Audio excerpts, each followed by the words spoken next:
For centuries, the iconic arches of Roman aqueducts have stood as silent monuments to a lost empire. But what if they weren't silent? What if these ancient stones could talk? A new field of science is listening, and the stories they're telling are changing what we thought we knew about the Roman world, from its climate to the work schedule of its factories. Today, on G Fun Facts Online, we're unlocking the secrets written inside the very veins of the Roman Empire. Before we get to the secrets, let's quickly appreciate the sheer brilliance of what the Romans built. At its peak, the city of Rome was supplied by 11 major aqueducts, a network stretching nearly 800 kilometers.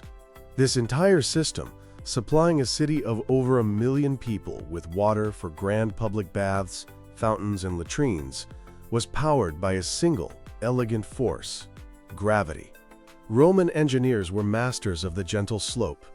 Using surprisingly simple tools, they plotted courses that maintained a slight, continuous downward gradient. We're talking about a drop of maybe 1 meter for every 3 or 4 kilometers the water traveled. Too steep, and the water would erode the channel. Too shallow, and it would stagnate. It was a remarkable feat of precision. And while we all picture those magnificent arched bridges, like the Pont du Gard in France, those were actually the exception. They were only used to cross valleys. The vast majority of Roman aqueducts, nearly 80%, were subterranean. Engineers would dig a trench, build a stone channel, and then cover it back up. This protected the water from contamination, evaporation, and enemies. They were true masters of moving water from pristine springs, miles away, directly into the heart of their bustling cities. But here is where the story takes a fascinating turn. The water flowing through these channels was hard water, rich in dissolved minerals, particularly calcium carbonate. As this water traveled, a mineral would slowly precipitate out and form thick layers of deposits on the walls and floor of the aqueduct, kind of like limescale in a modern kettle. For the Roman maintenance crews, this buildup, known as calcareous sinter or travertine, was a constant headache. It could grow thick enough to completely clog the channel and choke off a city's water supply. But for modern scientists, this Roman nuisance is an invaluable treasure. These carbonate deposits are, in essence, a library of stone, recording the history of the water that formed them with incredible detail. Each layer is a snapshot in time, and the field of science dedicated to reading this library is called Paleo-Hydrology. So how do scientists read this stone library? It starts with a technique called stable isotope analysis. The ratio of heavy to light oxygen isotopes in the deposited carbonate is directly linked to the temperature of the water at the moment it formed. Since the water flowing through the open channel was warmer in the summer and cooler in the winter, this created a distinct, cyclical pattern in the stone. Colder water leaves a different oxygen signature than warmer water. This creates a perfect annual cycle, like a set of stone-cold tree rings. By sampling the layers, scientists can literally count the years the aqueduct was in service. This chemical fingerprint is backed up by the physical structure. The deposits are formed in beautiful, regular layers. Denser, clearer layers of a crystal called sperite, generally formed in the winter, during higher water flow. Darker, more porous layers of micrite formed in the warmer, lower-flow summer months, when biological activity like algae growth was more common. The combination of these visible layers and the isotope data gives us a cross-referenced calendar written in stone. But it gets even more detailed. Scientists can also analyze trace elements trapped within the stone's crystal lattice. Using high-tech lasers, they can measure minute quantities of elements like magnesium, strontium, and lead. The specific blend of these elements acts as a unique chemical fingerprint for the water's source. This is incredibly useful for a city like Rome, which had multiple aqueducts. Researchers can now figure out exactly which aqueduct supplied which specific bathhouse or fountain. This powerful scientific toolkit has started solving major historical mysteries that were never recorded in any written texts. Let's look at a few incredible examples. The water supply system of Constantinople, modern-day Istanbul, was the longest of the ancient world, stretching for an astonishing 426 kilometers. Historical records tell us it was in use for over 700 years. But when scientists first analyzed the travertine deposits inside its channels, they faced a puzzle. The layers they found represented at most about 27 years of continuous operation. This was just a tiny fraction of the aqueduct's known lifespan. The only possible conclusion was that the aqueduct must have been meticulously and regularly cleaned. This raised a huge question.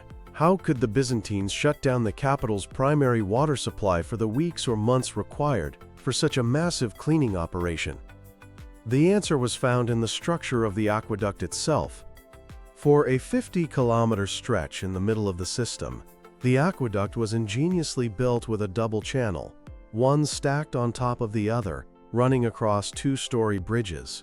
This brilliant engineering solution allowed maintenance crews to shut down and clean one channel, while the other continued to supply the capital with uninterrupted water. The paleo-hydrological evidence of minimal buildup, combined with the archaeological evidence of the double channel, paints a vivid picture of a highly sophisticated water management authority we never knew existed. Or take the story from the Barbagon Mill complex in southern France. This remarkable site from the 2nd century AD is considered one of the world's first industrial complexes. It had 2 parallel rows of 8 water mills, all powered by a single aqueduct, with the capacity to produce enough flour to feed over 27,000 people. For a long time, it was assumed the mills ran continuously, 24/7. However, when scientists analyzed the carbonate deposits that formed on the wooden parts of the mills, like the water wheels, they discovered a different story. The stable isotope profiles showed that the annual cycles were often truncated, indicating that the mills were regularly shut down for several months at a time, mostly during the late summer and autumn. By examining layers of deposits on replaced wooden parts, the researchers could even determine the maintenance schedule. The evidence suggests that the wooden structures were replaced approximately every 5 to 10 years. This incredibly detailed insight into the operational rhythm and maintenance of an ancient industrial site would have been impossible to obtain without the paleo-hydrological record preserved in the limestone. The secrets held within these deposits extend beyond just engineering. They are providing a high-resolution diary of the climate in which the Romans lived. The oxygen isotope values, which track water temperature, serve as a proxy for regional air temperatures. Studies on the aqueduct of Nimes, which includes the Pont du Gard, use this method to document the regional environment.